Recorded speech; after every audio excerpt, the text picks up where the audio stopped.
حلوة أوي فكرة إنك تفرحي حد، حلوة أوي فكرة إنك تكوني سبب في فرحة عروسة، وخصوصا العروسة دي لو هي كانت كل فرحتها بشقتها.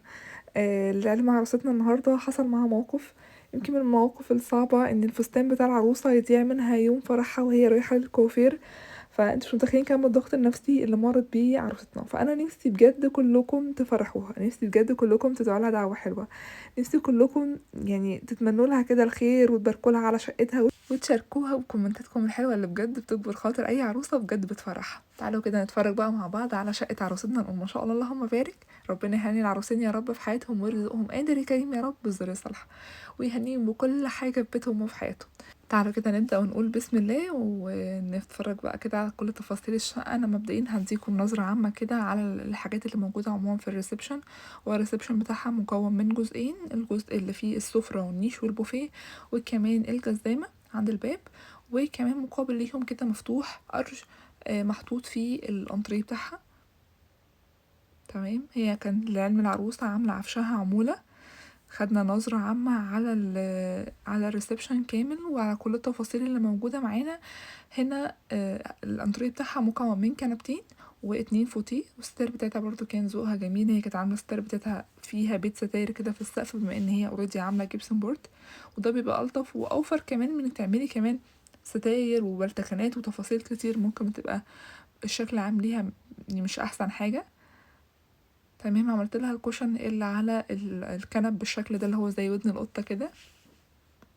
احيانا بيبقى فيه كوشن بتبقى ناشفة شوية ما بستعدش ان احنا نعمل الفكرة دي، لكن لما بتبقى الكوشن الفايبر اللي فيها طري وانا اقدر يعني اشكله، بقدر ان انا اعمل الشكل ده فيها.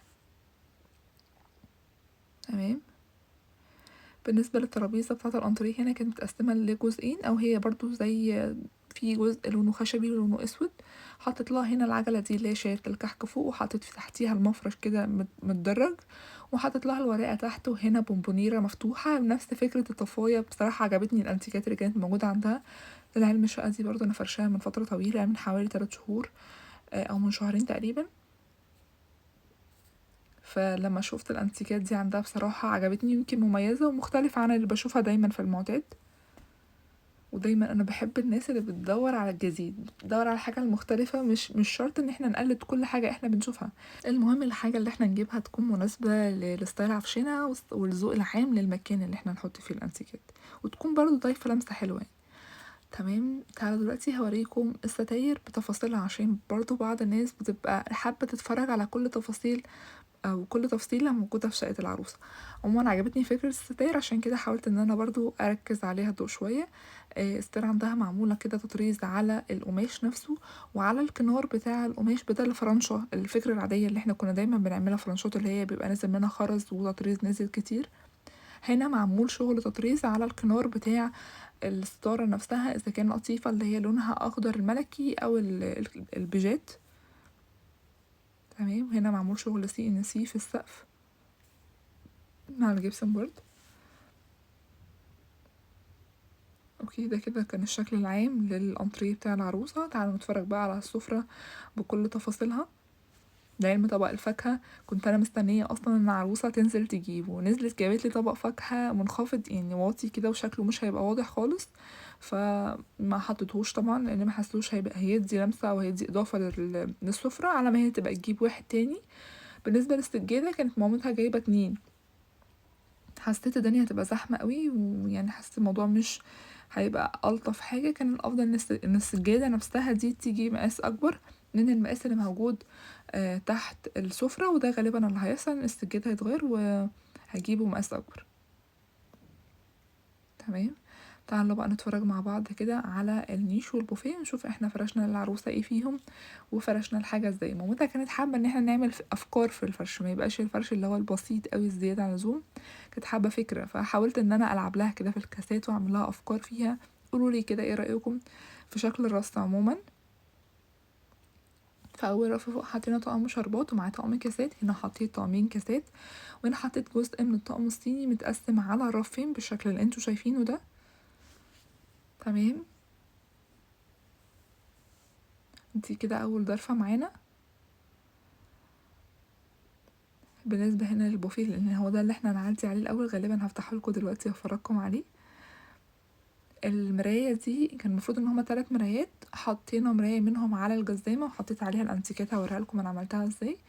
وهنا حطينا بس مرايتين، حطوا هنا 3 شمعدانات على البوفيه اللي هما بيتحطوا على البوفيه، اغلب العرايس بيجيبوهم، بس ده منفصل، 3 منفصلين وموطولهم متوسط عشان المراية بس ما يكونش اعلى منها. هنا حطيت الطقم ده كامل كده على الضرفتين، وحطيت معاهم شنطة المعالق. حسيت اللون بتاع الطقم ده لون ورق الحائط اللي موجود جنب النيش بالظبط، فحبيت شكله اوي بصراحة، عشان كده انا حطيته. عادة انا يعني مش كل الاطقم بميل اوي ان هي تبقى باينة في النيش او البوفيه، دايما بفضل الحاجات اللي شكلها قايم او تتناسب مع شكل الريسبشن عند العروسة. فوق هنا حاطط لها طقمين كاسات، طقم لونه جولد كده وطقم تاني داخل فيه الوان لون اسود ونبيتي واوف وايت. وهنا حطيت لها طقم خشاف ودخلت معاه طقم كاسات. وهنا دخلت لها بقى الطقم ده كامل مع بعضه كده على رفين بالشكل ده. اوكي، بس كده خلاص النيش خلاص خلص معانا هو والبوفيه. هندخل دلوقتي بقى نتفرج على كل التفاصيل اللي معانا في الشقة من جوه. هديكم بس كده نظرة عامة، واتمنى ان انتوا لو وصلتوا للجزء ده معايا من الفيديو متنسوش تعملوا لايك للفيديو، تشتركوا في القناة لو اول مرة تنوروني في قناتي علشان يوصلكوا ان شاء الله كل ما هو جديد من شغلي. هنا الجزامة زي ما قلت لكم متقسمة ادراج، حاطين هنا شكل الوش ده وحاطط جواها كده حاجات بتنور تدي اضاءة، وحطيت عليها شعر ذهبي شكله مختلف عن المعتاد شوية يدي لمسة كده مع الإضاءة. وجنبها هنا حطيت شمعة. تمام، دي الستارة بتاعة الطرقة، نفس فكرة الستارة اللي موجودة في الريسبشن بره زي ما وريتها لكم. معمول عليها برضو شغل كده على الكنار تطريز. وهنا معمول في الطرقة كلها ما شاء الله لا حول ولا قوة الا بالله شغل CNC. هنا معانا التويلت، وبعد كده هنا معانا المطبخ. هندخل المطبخ دلوقتي نتفرج على محتويات المطبخ، وبعد كده هفرجكم على غرفة الأطفال وغرفة النوم. هنا عاملة السجادة بيضاوية ففكرتها بصراحة لطيفة. بحب عموما شكل السجاد لما يكون بيضاوي كده بيبقى شكله ألطف بكتير من لما يكون مستطيل يعني. تمام، هي عروستنا عاملة المطبخ بتاعها تقريبا خشمونيوم، انا مش فاكرة والله هو خشمونيوم ولا آه كليدنج، يعني انا متهيألي. تمام، بس هو في المجمل خامة المطبخ بتاعها حلوة، والفينش بتاعه ما شاء الله كان جميل. اول رخامة حطيت جنبها هنا السكاكين، وحطيت طقم توزيع لان برضو البوتاجاز مش بعيد من مكان الحوض، وحاطط جنبه بقى طبعا طقم التوابل اللي دايما العرايس بتستخدمه، ومهم ان هو يكون جنب البوتاجاز. هنا في اول رف حطيت لها طقمين كاسات بما ان هي هتقدم الحاجات دي للضيوف. تاني رف فوق هنا حطيت لها طقم كاسات ومعاه طقم كوباية مية وعصير. اوكي، في المطبقية هنا حطيت طقم البينك ده، حبيته قوي، انا بحب الاطباق السادة عموما لما بتبقى فاتحة بتبقى حتى مريحة في الغرفة عن لما بتكون لونها غامق. فحطيت لها هنا مجات الشاي كلها بمقاسات مختلفة، وحطيت معاها زي ما وريتكم طقم العشاء. هنا بقى حطيت لها طقم كاسات، وحطيت معاه برضو طقم كوباية مية، وفوق حطيت لها طقم فناجيل قهوة لونه بينك، وفي روب لونها نبيتي عشان كده دمجته مع الطقم اللي تحت، ظهرته بالشكل اللي انتوا شايفينه فوق كده. تمام، دي كده اول وحدة معانا. طبعا تحت الحوض محطوط المنظفات والادوات الخاصة بالتنظيف. ده البوتاجاز بتاعها كان نوعه زانوسي. انا بحاول اوريكم الماركات بتاعه الاجهزه. بالنسبه بقى لاستخدام العرايس ليها انا مش عارفه والله، الحاجه اللي انا ببقى عارفه عنها او عارفه ان ماركه دي كويسه في الاستخدام بقول لكم، مش معناه ان زانوسي وحشه، انا معرفش. تمام، حاطين هنا الصواني بما ان المساحه هنا قليله، يعني مكانش ينفع تحط حاجه تحت المكان ده لان المكان نفسه منخفض شويه، وخلينا الصواني اللي هي تستخدمها تبقى برضو قريبه لايديها. هنا خلينا الحاجات الخاصه بالكوفي كورنر، وده طقم التوزيع الزياده، يعني احنا حطينا كده 2. تمام، حطيت لها هنا المجات في الوحدات المفتوحة. تعالوا نفتح اول واحدة معانا هنا. انا مش عارفة انا كنت بشاور على ايه. غالبا عايزة اقول ان الاجهزة انا حطيتها هنا يعتبر قريبة لايديها من الحوض ومن البوتاجاز، مش بعيدة قوي. تمام. حطيت لها هنا الخلاط والهاند بلندر وكبة والحاجات طبعا الخاصة بالاجهزة بتاعة العرايس. هنا حطيت الصواني الازاز دي، ما شاء الله اللهم بارك يا رب، شكلها مميز، بس انا مش بنصح العرايس بيها. يعني العرايس ما بتبقاش عارفة ان هي ممكن لا قدر الله تتقطم من النص، فالافضل ان احنا نجيب حاجة زي الاستانلس. هي ما شاء الله عندها صواني كتير، ربنا يبارك يا رب. حطيت لها فوق طواجن البايركس او القوالب البايركس كلها، وهنا حطيت بولات الشوربة ومعاها طقم خشاف وكاسات برضو سوري كوبايات، وفوق هنا حطيت طقم الشوربة برضو ده شكله عجبني، حبيت احط الغطا بتاعه كده على ستاند من قدام عشان يبان بشكل الطف، لان الضرفة كمان مش مساعداني ان انا احطه. هنا حطيت طقم الشاي ده اللي هو الوراد، ومعاه الكاسات وكوبايات وطقم شربات حطيته فوق كامل، كوباية عصير مع كاسات معاها القطعة الكبيرة اللي بتبقى موجودة مع الطقم. هنا بقى حطيت كوبايات ملونة وكمان فناجيل ملونة، يعني خلت الضرفة دي كلها ألوانها إلى حد ما متناسقة مع بعض. هي ضرفة صغنونة. تمام. تعالوا نتفرج بقى على الوحدات اللي تحت. هنا حطت لها الحلل بتاعتها، حطت لها الحلل السيراميك والحلل الجرانيت بالشكل اللي انتوا شايفينه ده. برضو مامة العروسة كانت حابة ان الرصة تكون مختلفة، يعني ما تبقاش التقليدية ان احنا بنرص الحلل فوق بعضها، كانت حابة الحاجة تبان بشكل يعني ايه مختلف. فقعدنا نلعب لها شوية في الحاجات اللي موجودة جوه الضرفة بحيث ان الحاجة تبان بالشكل اللي هي تحبه. هنا بقى حطينا صواني الفرن والقوالب والطاسات، وكمان الكنك مش بفضله ان هو يكون على الرخامة، اصلا مش بحب الرخامة يكون عليها حاجات كتير، على قد ما بقدر بحاول ان انا اقلل. وتحت هنا بقى حطينا كل البلاستيكات الخاصة بجهاز العروسة. هنا بقى رصينا الرفاية في المنظمات بالشكل ده. تمام. وهنا برضو كملنا بقية الرفاية. تمام. هي عموما الأدراج دي بتكون كلها خاصة بالرفاية، وتحت حطينا بقى الفوط بتاعة المطبخ، وحطينا كمان معاها الليف والحاجات الخاصة، الحاجات اللي هي الصغيرة اللي ممكن تكركب كمان تحت الحوض لو ما فيش منظم تتحط فيه. اوكي، يعتبر احنا كده اتفرجنا على كل حاجة موجودة معانا في المطبخ. تمام. بجد مامة العروسة كانت حد طيب قوي، واختها كمان، هما كلهم وباباها واخواتها، ربنا يا رب يرزقهم بالخير يا رب. تعالوا نتفرج بقى كده مع بعض على غرفة النوم، وبعد كده هندخل بقى على غرفة الأطفال. عملت لها حرف الاس كده على باب غرفة النوم، وحطيت عليه وردة كده يعني زي طرحة العروسة كده بالتل بتاعها. اوكي، تعالوا ندخل كده نتفرج مع بعض جوه على شكل الغرفة. نقول ما شاء الله ربنا يا رب يجعل حياتهم حياة سعيدة هنية، ويرزقهم يا رب بكل خير الدنيا والآخرة. عملت لها هنا كلمة لove على السرير بالشكل ده بالورد المجفف. تمام. كان في لسه ستارة هنا ناقصة، كان خدها بتاع الستاير عشان يظبطها. تمام. هنا التسريحة حطينا عليها بقى البرفانات بتاعتها وبعض من الميك اب يعني.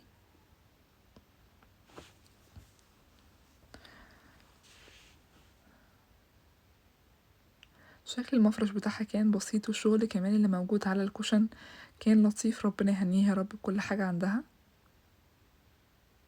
انا بحاول ان انا اصور لكم كل الزوايا موجودة في الغرفة. هنا كانت المراية دي زي ضرفة كده بترص فيها برضو البرفانات والميك اب واي حاجة طولية، بتبقى افضل كمان بكتير من ان يكون بس كل تسريحة ادراج. وانا بحبذ طبعا ان التسريحة يكون فيها ادراج كتير، خصوصا لو العروسة عندها تفاصيل كتير، يعني ميك اب، توك، اكسسوارات، الحاجات دي. اهتمي لما تيجي تشتري غرفة النوم بتاعتك شوفي حاجتك قد ايه، وابدأي جيبي الغرفة نفسها على قد المساحة اللي موجودة عندك وعلى قد كمية الحاجات اللي عندك. يعني انا بروح لعرايس ما شاء الله لا حول ولا قوة الا بالله، ربنا يهني كل عروسة يا رب، بتبقى فعليا مثلا بتهتم بالميك اب قوي، فجايبة ميك اب كتير، الاقي التسريحة مثلا عندها درجين، طب انا احط حاجتك فين؟ فالاحسن ان انت يعني تجيبي الحاجه، او لو هتعملي عفشك عموله حسب استخداماتك وحسب كميه حاجتك. كمان لما تبقى عروسه ما شاء الله ربنا يبارك يا رب عندها مفروشات كتير والدولاب بتاعها صغير، طب انا هحط لبسك ولا احط مفروشاتك؟ بيبقوا عايزين يحطوا كل حاجه. فاذا امرت بما يطاع فامر بالمستطاع، يعني وفروا المكان عشان احنا نقدر كمان نفرش حاجة العروسة ونظهرها. طيب هنا اول رفة فوق حطيت لها لحاف لونه كحلي، وحطيت معاه البطانية.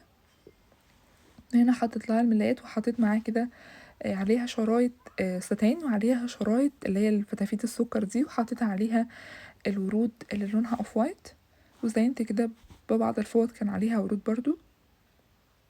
هنا بقى الفوط برضو عملت لها فيها فكرة او عملت لها فيها شكل مش راست العادي. وتحت هنا حطيت لها البطانية اللي معاها مفرش قطيفة، وحطيت جنبها برضو بقية الملايات. يعتبر الضرفة دي لمينا فيها كل المفروشات، والظرف اللي في الجناب لمينا فيها كل الملابس الخاصة بالعروسة والعريس. ربنا يا رب يهنيهم بكل حاجة في بيتهم. تمام، دي كده اول غرفة معانا. تعالوا ندخل بقى دلوقتي نتفرج على غرفة الأطفال بكل تفاصيلها. مهم كمان جدا موضوع الإضاءة، يعني زي ما انتوا شايفين لون الغرفة والإضاءة بتاعة الغرفة وإضاءة الطرقة ما شاء الله قوية. يعني لما يكون مكان عندك واسع حاولي توفري كذا وكذا مجال للإضاءة عشان يبقى عينك مرتاحة في المكان، ما يبقاش برضو المكان مظلم قوي، خصوصا لو الدهانات نفسها غامقة أو العفش نفسه لونه غامق. عملنا الطوق ده على باب غرفة الأطفال، والغرفة نفسها برضو لطيفة ما شاء الله، ربنا يبارك يا رب. الغرفة دي برضو عمولة. تمام، دخلنا فيه كده يعني ريش كذا لون، مش لون واحد، مش لون معين يعني. عملت الاطار بتاعه كده باللولي، وحطيت هنا فيونكة كده بالشرايط اللي هي تحسوها شبه السلك شوية. الستاير بتاعتها كانت لطيفة ان هي لونها مدرجة يعني، وبسيطة ما فيهاش مبالغة. حطينا المفرش كده على السرير. هو الدولاب بتاعها كده داخل فيه زي مرايات فومي، ومقابل السراير هنا عاملين زي مكتبة شاشة كده بالجبسون بورد، حطينا فيها بعض الانتيكات كده البسيطة.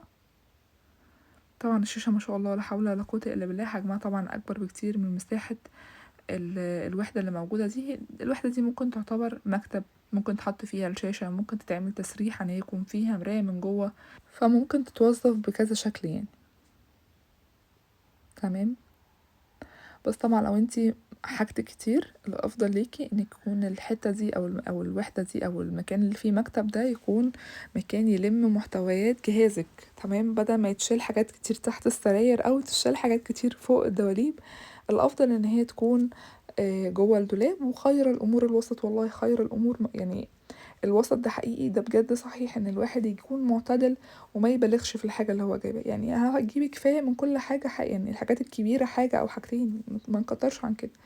تحت هنا حطيت لها اللحافة بتاعت سرير الأطفال، وبعد كده حطيت لها 2 بطانية لسرير الأطفال، وفي نصهم حطيت مفرش قطيفة، وفوقيهم مفارش القطيفة اللي هي الخفيفة. هنا حطيت الملايات، وفي نصها بعض الفوط، فوق حطيت كوفرتات، وحطيت في نصها دفايات فردية، ومعاها برضو بعض الفوط كده حاولت ان انا ازين بيها الشكل. هنا حطيت في الضرفة دي ما شاء الله هي كان حجمها كبير، حطيت فيها لحاف السرير الكبير، وحطيت معاه هنا بعض الدفايات. بحاول على قد ما اقدر ان انا يعني ألم لبس العروسة الأول في الدولاب بتاعها، وبعد كده أبدأ ألم المفروشات الخاصة بالسرير الكبير أو بغرفة النوم، وبعد كده بقى في دولاب الأطفال بلم بقية الحاجات اللي بتبقى من دولاب غرفة النوم كلها. وكمان المفروشات طبعا بتاعة الأطفال اوريدي بنحطها.